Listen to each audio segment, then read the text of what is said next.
Greetings and welcome to Beacon Unitarian Universalist Congregation.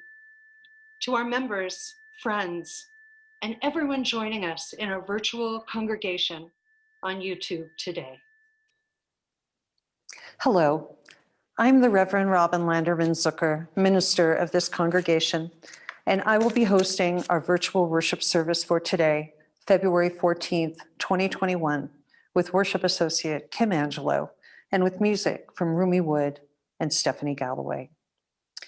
We're glad you're here and that you've made Beacon Unitarian Universalist Congregation a part of this day in your spiritual life, whether you are a regular viewer or you're joining us for the first time. We're here every week on YouTube, and we will be at home at 510 North LaRue Street in Flagstaff when it is safe for us to be together again in person. Our congregation is spiritually open and intentionally inclusive. Whoever you are and whomever you love, you are always welcome here, and we will joyfully marry you here too. Our members and friends bring many interests, viewpoints, and theologies to our door, and here we trust that you will find a common desire for community and spiritual growth and relevant religious exploration in a framework with very flexible borders. Membership in this congregation is open to anyone who chooses to walk with us in the spirit of love, the search for truth, and the pursuit of justice. As I light the chalice, the symbol of our free faith, I invite you to light your own chalice or candle at home and join in the response words you will see on your screen.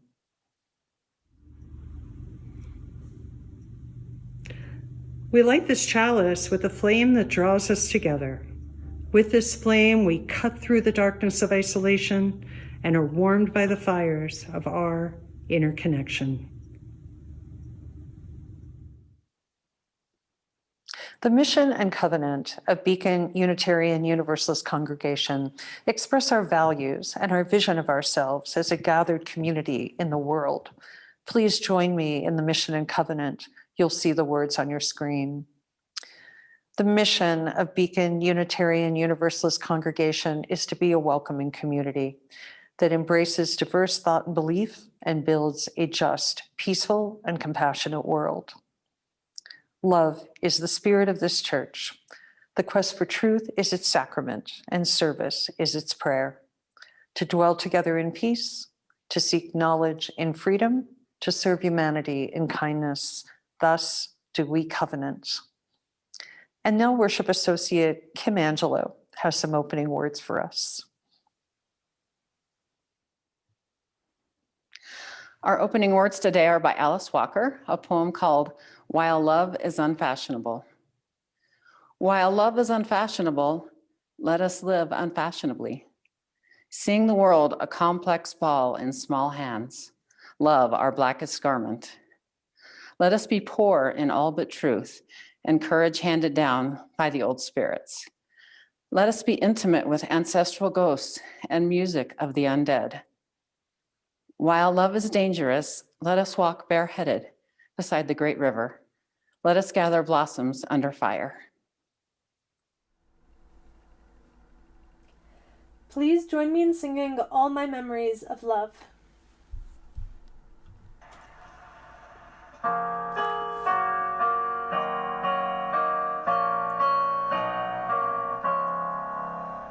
All my memories of love hang upon high stars. All the souls I've lost to tears now the autumn jars. And the air around me here thickens with their song. Sing again their nameless tune, sing again and strong. Willows in September touch the water clear, set among the rushes tall of the flowing year. Rising up from sunlit past comes the shadowed sigh, running toward me silently, love to fortify. Many are the graceful hearts hung upon this tree. seems there's room for 9 on these branches free, and the sky above the tree, whether wet or bright, is my ease and comforting, my good news and light.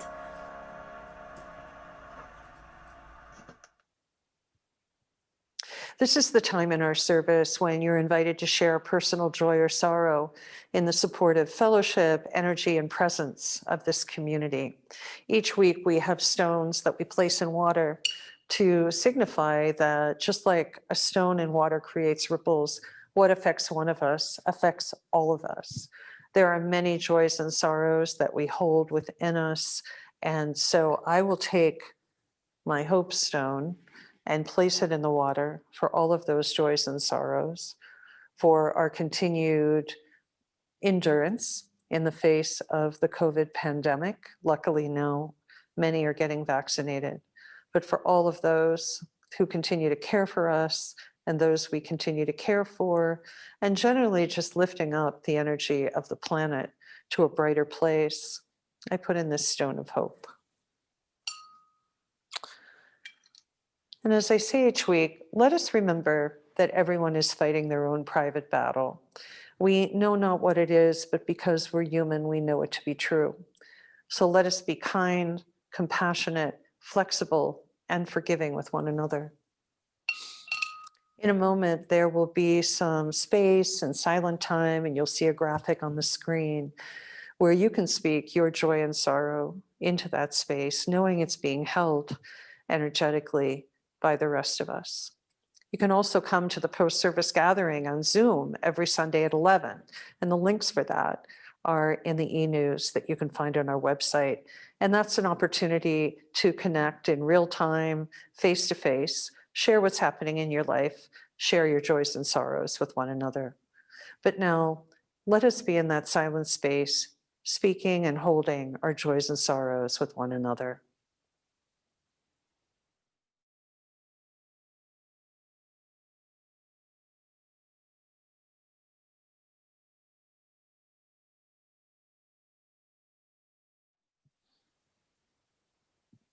I invite you now into that space where we practice intentional breathing with one another. As I say, breath is your personal, portable, spiritual, emotional, psychological first aid. Just breathing deeply and intentionally for a minute, 5 minutes, 20 minutes, whatever it is that's comfortable for you, is incredibly nourishing and relaxing and can help us in so many ways during this challenging time. So if you will join me, closing your eyes and uncrossing your arms and legs and putting down whatever you are holding, putting your feet on the ground, and just breathe. 4 beats in intentionally through your nose, and then 5 or 6 beats out intentionally through your mouth, feeling the spaciousness that can be created in your body, starting at the crown of your head and moving down to the soles of your feet that are grounded to the earth. Just breathe, relaxing and creating spaciousness as you go.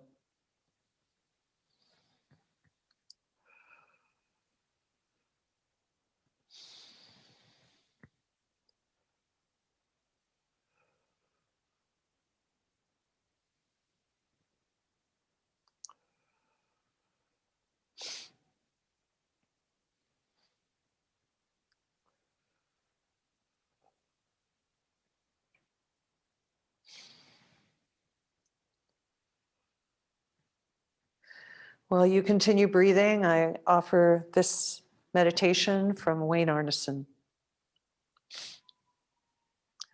O mysterious presence, whom we know as love, help us to recognize that love surrounds us and in which we have our being.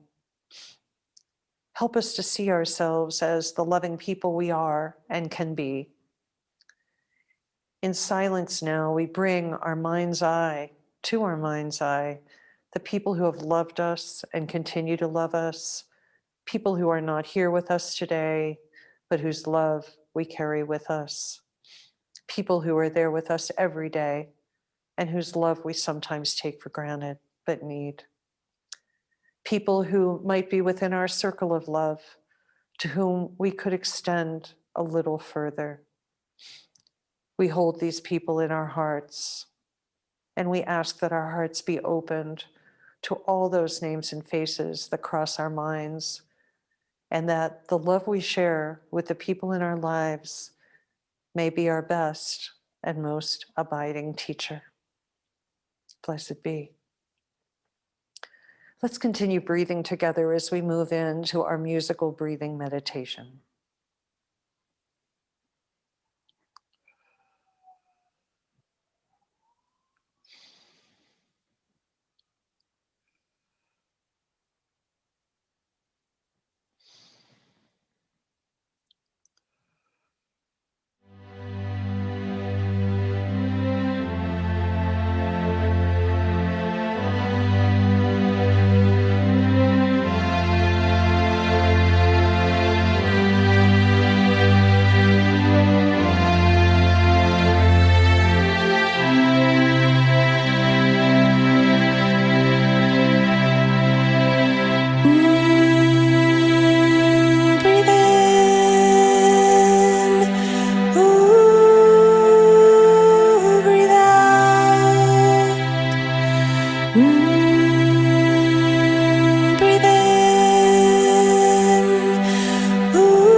Our reading today is Sufficiency by the Reverend Elizabeth Tarbox. There is a limit to how much awe I can feel, even when I'm standing on the beach at dawn with all that religion means to me rolled out before my wondering eyes. There is a limit to my acquisitiveness. I have more than enough stuff now.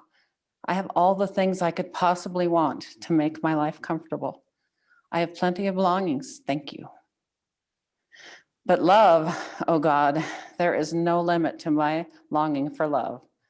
Love is so elusive and so precious and doesn't follow any rules. I can't make people love me or keep their love once I have it or invest it in the bond market and draw on the interest. I can't catch love in a bottle and look at it in the afternoon when I'm lonely. I can't get love on demand with a bank card. Knowing that love is not a limited resource, not an endangered species, doesn't help at all. What does it matter if there is a vast ocean of love out there? If I'm not able to immerse myself in it, if I'm locked up in here without a drop of that ocean's moisture to bless me? Here's what I can do. I can be open to the possibility of love. I can recognize love when it's offered. I can be vulnerable, knowing that those who dare not risk giving are unable to receive. I can admit that being loved is an exercise in letting go, in surrendering control, in being humbly grateful for what is given. I can accept love and let even the smallest amount of it grow in me and shine out of me. I can say at last, the love that you give me is very good and it is enough.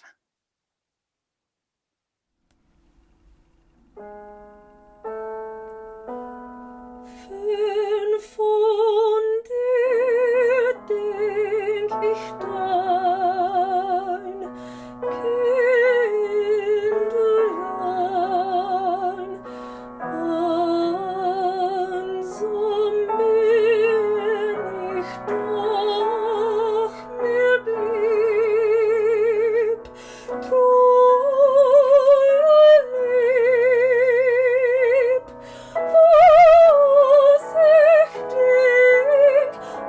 loved more, nor du Herzensruh.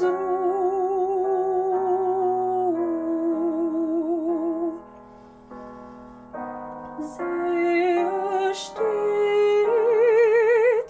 Rot und Licht, sehe stets Rot und Licht, dein Gesicht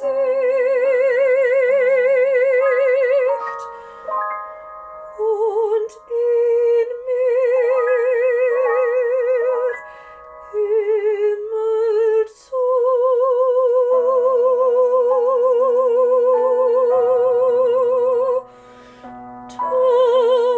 Tönest du, bist's allein, die Welt mir hält. Ich bin dein,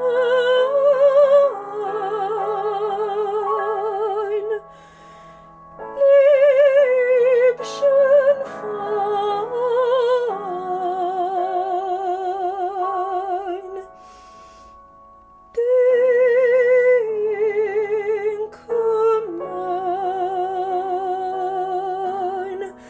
Denk mein.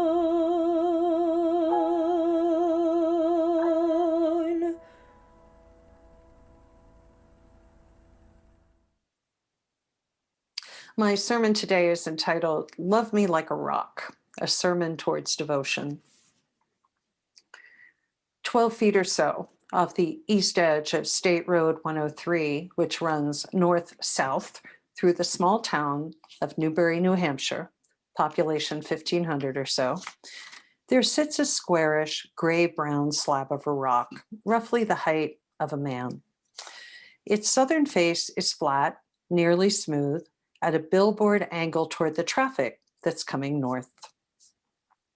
About 30 years ago, across from the rock, on the west side of the road, there sat a tiny white cedar shingled house in whose backyard, as it's remembered, a dozen chickens pecked about. Their eggs made breakfast in a small sideline business for a family named the Rules, whose daughter Gretchen was pretty, smart, wistful, and 16.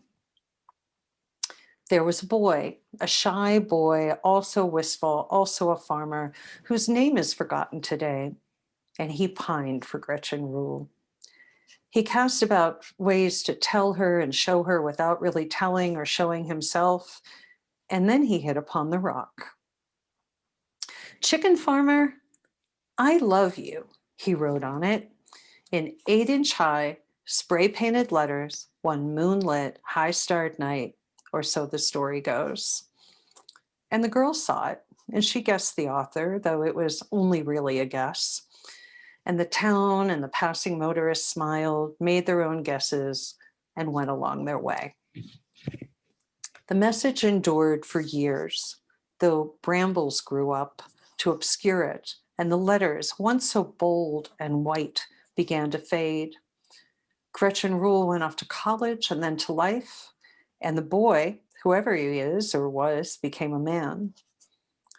That rock grew into a relic, a love note out of time. And then one night, 15, maybe 17 years ago, no one saw it happen, and no one today can say for sure. But the brambles were cut away, and the message was repainted and renewed. Chicken farmer, I still love you. Well, the rock became a landmark, a legend. It's the first left past the chicken rock, the locals were wont to say. Chicken, love, and farmer were the first words that one Newbury kindergartner, today a teenager, learned to read. And every 2 years or so, barely noticed, the letters would be freshened and the brambles would be cut away. Then, late one April night, an unknown caller complained of graffiti to the New Hampshire Department of Transportation, or DOT, and by nightfall the same day, a 3-foot square of rust-colored primer that was all that was left of a shy boy's long ago love note. The Concord Monitor offered its requiem. Love message to chicken farmer, no more. A week passed. And then with the coming of dawn on April 30th, the new sun rose on New Hampshire's stubbornest love. Chicken farmer, I still love you. The same message, the same 8-inch high letters, but bolder this time, thicker lettered, almost crude, and painted rather than sprayed, as though written by a defiant hand. In Newbury, the townspeople, inspired now as never before, took steps to assure that its landmark would live on. A petition for the status quo, they called it, and they filled it with 192 signatures in the space of a day. The DOT responded with an official letter. The Chicken Rock's message would forever be safe. And somewhere, surely, a shy, middle-aged man must have smiled. And so ends our tale, once told as the best love story in Yankee Magazine by Jeffrey Douglas. Now, to be sure, a veritable wellspring of sermons could erupt from the legend of the Chicken Rock, such as the penalty for defacing public property, the disappearing New England farm culture, the power of the petition, or the dilemma of kindergarten reading readiness. Yet the theme that has emerged most clearly for me, like broad white paint strokes on granite, has mainly to do with the old love we've already experienced and known, and how this old love, defiant and resilient, even in the face of loss, can carry us forward along the twisting roadway ahead on a path of devoted love, now and in the future. First, I'll tell you that one unromantic skeptic with whom I shared the story of the Chicken Rock suggested that the farmer was downright pathetic to pine endlessly like he did for Gretchen Rule. Well, to counter his grumblings, I propose that despite the Chicken Rock, or perhaps in light of it, we have no idea whether the farmer went on to love again. Most likely, he proceeded to love again, marry, and have a family. In my view, it's just too simplistic and too cynical to presume that because he continues to defiantly affirm a love that had shaped him, chicken farmer, I still love you, that he is stuck in some pitiful time warp of unrequited affection. I don't think he's pathetic. I think he's brave, because I believe it requires remarkable courage and faith to remember and affirm love, especially when it is embodied by someone beloved who has died or from whom we've become estranged in a broken or thwarted relationship.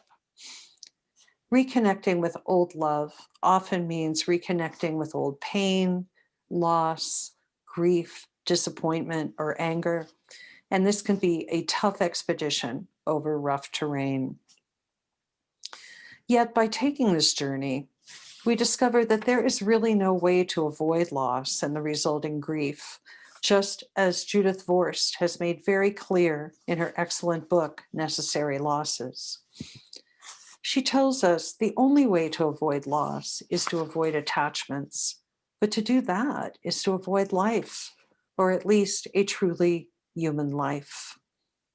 The person who shuns close relationships, who never lets him or herself care deeply about another, may succeed in avoiding the pain of disappointment, parting, and loss, but such a person also misses out on some of the deepest joys of life and love. The shy farmer with his devoted paintbrush reminds us of this, doesn't he? In an increasingly fragmented world of wounded people, myself included, detachment is an ideal I don't easily trust, especially when it's confused with enlightenment. Like the journalist Mark Matusik, many of us have spent years learning how to attach in a healthy way, to root, to embrace, abide, and join. And we'd likely concur with him when he writes, although this attachment does bring pain, I prefer it to disengagement. In his essay, Exploring the Emotional Terrain of Relationships, Matusik continues, sometimes you walk a mile with someone and that's all you get. A single mile, not 5, and not the lifelong journey you'd hope for, just a boundaried stretch of road before it forks. We wish this didn't have to be, but since it does, he asks, what can we do to savor the mile, remember it well, and leave it with grace? Surely not all the people in our past have loved us the way we deserve to be loved. Not everyone is full of reasons to delight in one another. Truly, I don't expect that we'll all wish to travel back nostalgically along certain bumpy roads pitted with the crushed rock of neglect, ambivalence, or abuse. Sometimes disengagement equals self-care, and right relationship means no visible bond at all. Yet, when it is safe for us to summon our courage to remember both the love and the sorrow, we unlock the true meaning of the Beatitude. Blessed are they who mourn, for they shall be comforted. When we conjure up the face of someone we've loved or perhaps continue to love, or someone who has loved us and continues to love us, a parent or grandparent, a partner, a wise teacher, a child, a sibling, the one who got away, or a friend, we're given the opportunity to ponder what the other has meant to us, what she taught us, what he saw in us, what they hoped for us, why they forgave us, how he loved us or loves us still. And over time, we can experience deeper awareness, healing, and comfort. Let's consider Gretchen Rule from our story for a moment. We have no idea really how she was affected by the farmer's persistent and public declaration of love. For all we know, she considered her suitor an unnerving pest and was embarrassed by it all. But on the other hand, if she is anything like us, or most of us, Gretchen was uplifted by the recognition that she is lovable, and aren't we all?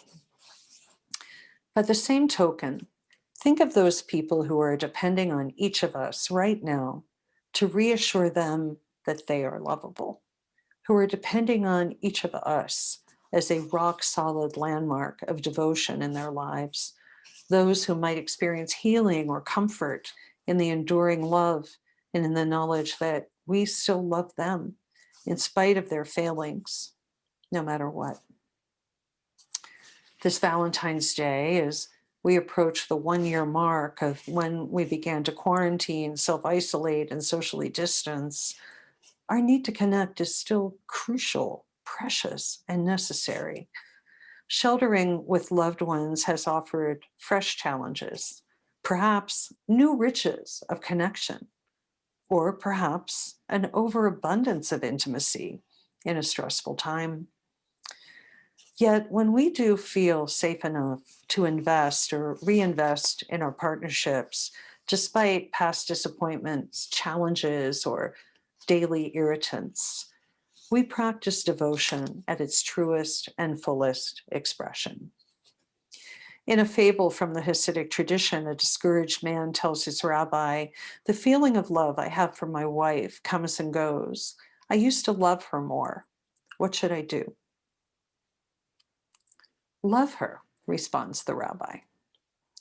"But you don't understand," pleads the man. "The feeling of love just isn't there sometimes." "Yes, I understand," says the rabbi. "If the feeling isn't there, it's a good reason to love her.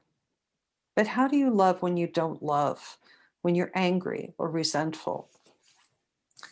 "Love is a verb," answered the rabbi. "It's a choice. So love her, listen to her, affirm her.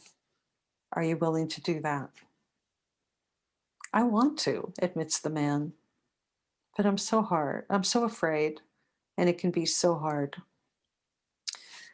The rabbi hits the proverbial nail on the head.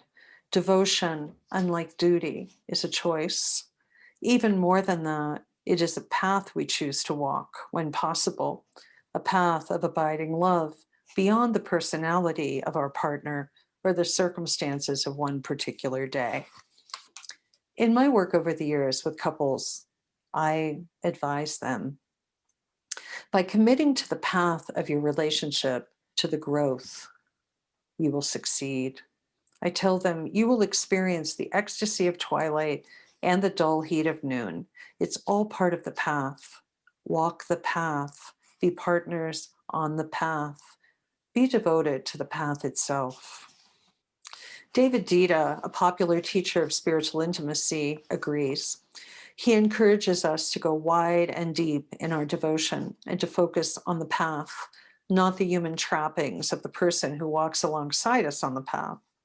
He echoes many of the sentiments in the reading Sufficiency we heard earlier by the Reverend Elizabeth Tarbox when he writes, always surrender to the largest love you can. Don't get lost in pleasure. Surrendering to less than devoted love will ultimately lead to pain. He reminds us, there will be times your partner adores you and others when he or she or they, for one reason or another, doesn't like you at all. Neither acceptance or rejection lasts for a very short amount of time. They don't last for very long, but the path remains. Only love itself, the openness of being, is always the truest part of your deepest heart, alive at your core. In any moment, you can remember to feel it, embody it, and offer it. But, says Dita, this takes practice. Practice. You know, there's always a catch, right? You have to practice this. Thich Nhat Hanh, the revered Zen Buddhist monk, has written the most touching and inspiring little book about this subject called True Love, a practice of awakening your heart. Of the many illuminating and uplifting ideas in this book, the one that has helped me the most on the devotional path are the 4 mantras. A mantra is a spoken affirmation that must be said in a state of grounded and centered concentration. These mantras that he offers are so honest and intimate. They may make you squirm when you hear them, but they are such powerful tools for devotion. Mantra number 1. Dear one, I am here for you. Han asks the readers, do you have enough time for love? Mantra number 2. Dear one, I know that you are here and it makes me very happy. Han asks, do you consciously acknowledge your partner? Mantra number 3. Dear one, I know that you are suffering. That is why I am here for you. Han asks, are you willing to be present to your partner's pain? And mantra 4. Dear one, I am suffering. Please help. Han reminds us, in true love, there is no room for pride. These mantras, when I hear them, they pierce my heart and they wake me up. And I surely want to be awake in my most important, intimate relationships. You may be wondering if I'm setting you up to believe in the ability for humans to manifest the sacred love known in the religious vernacular as agape, a quality of unconditional love that persists when no love is reciprocated. Not to worry, that is for Valentines and storybooks and the divine. Although we can move in that general direction on the path.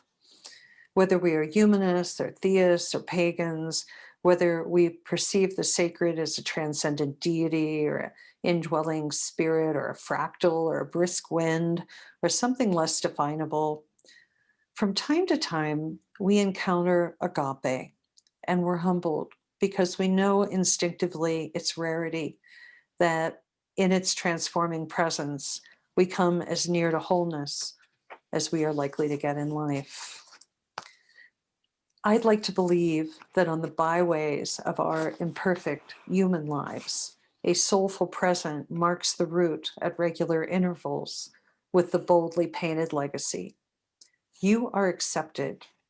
I still love you, and I always will, infinitely. In agape, we are accepted by a universal sacred love.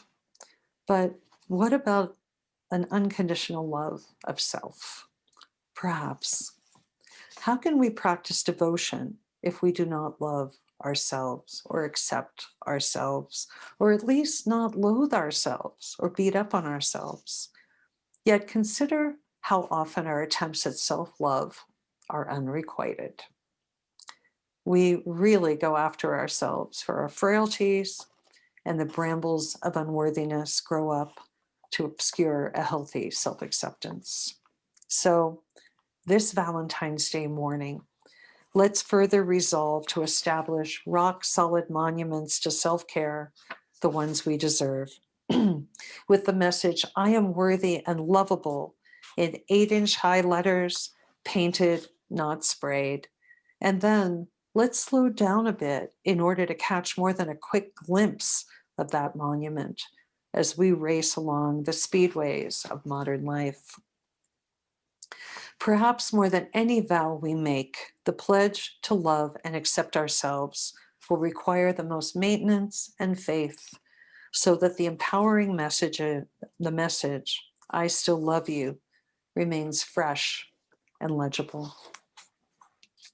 The Reverend Elizabeth Tarbox, in another piece of hers called Legacy, wrote these words while grappling with her own terminal cancer diagnosis. She wrote, maybe love doesn't die, is not obliterated by hurts or anger. Maybe love does not dissipate or sink like silt to dry out in the sun. Maybe love is not wasted or silly or found to be something other than love.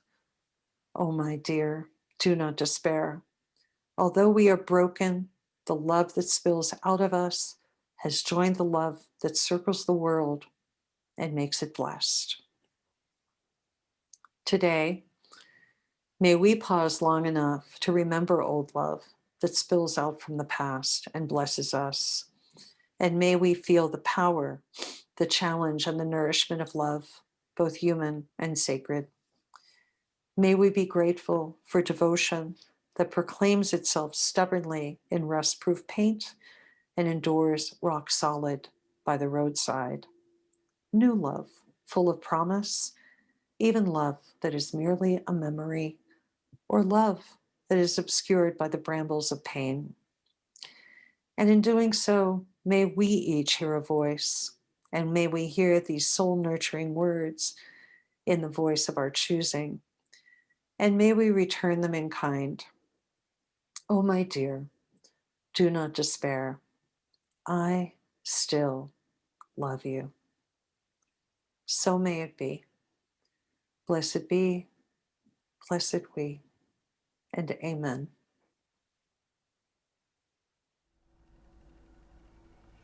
Please join me in singing There Is More Love Somewhere.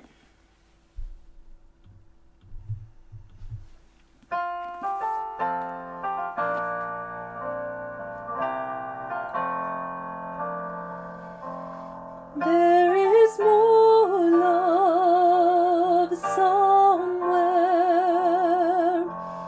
There is more love somewhere.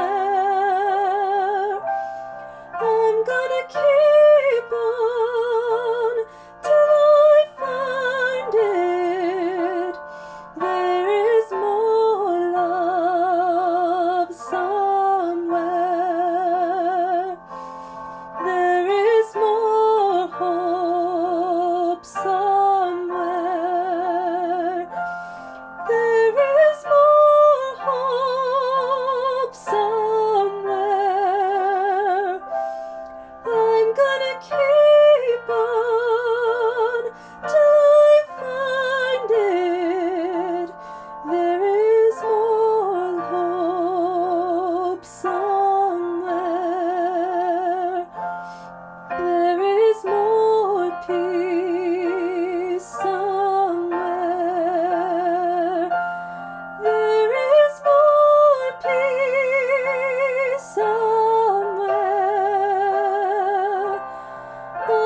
Each week in our service, whether we are here in our virtual sanctuary or here in our actual sanctuary, we take an offering to support Beacon and our programs. There are two ways for you to do that. You can go to our website, www.beaconuu.com, find the donate button, and make a secure online donation through the Vanco application. If you use this method, we ask that you use a bank account rather than a credit card to save us some fees, so there'll be more for Beacon. Or you can send us a check to Beacon at 510 North LaRue Street, Flagstaff, Arizona, 86001. Either way, we greatly appreciate your generosity during this especially challenging time.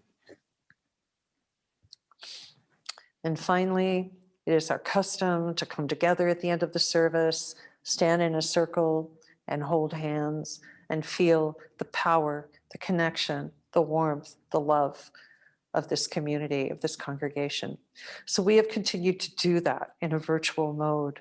So I ask you to imagine us in a circle, holding hands, feeling that power, feeling that warmth, and feeling that connection. For whether we are together or apart, we are Beacon, always connected. Blessed be, blessed we, and amen. I have some closing words for us from Ellen Bass. She writes, "The thing is to love life, to love it even when you have no stomach for it, even when everything you've held dear crumbles like burnt paper in your hands and your throat is filled with the silt of it. How long can I withstand this, you think?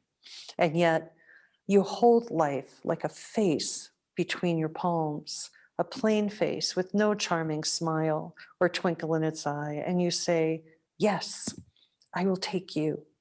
I will love you again."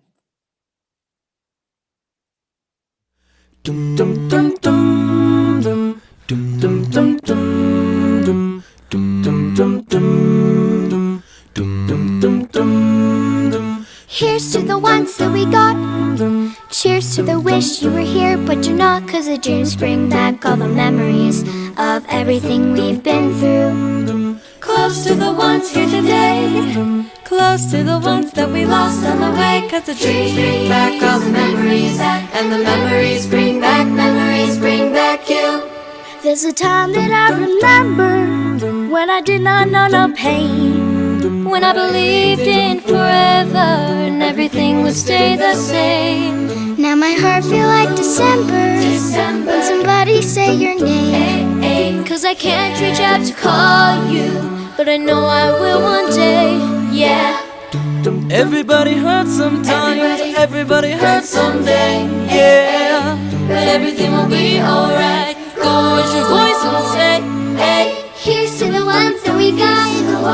Cheers to the wish you were here, but you're not, 'cause the dreams bring back all the memories of everything we've been through. Close to the ones here today, close to the ones that we lost on the way, 'cause the dreams bring back all the memories, and the memories bring back you. Memories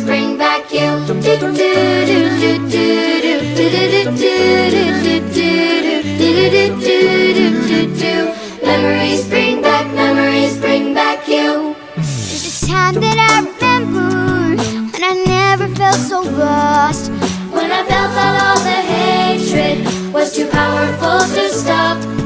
Now my heart feels like an ember, and it's lighting up the dark. I'll carry these torches for ya, That you know I'll never drop, yeah. Everybody hurts sometimes, everybody hurts someday, hey, hey. But everything gon' be alright. Go and raise your voice and say, hey. here's to the ones that we got.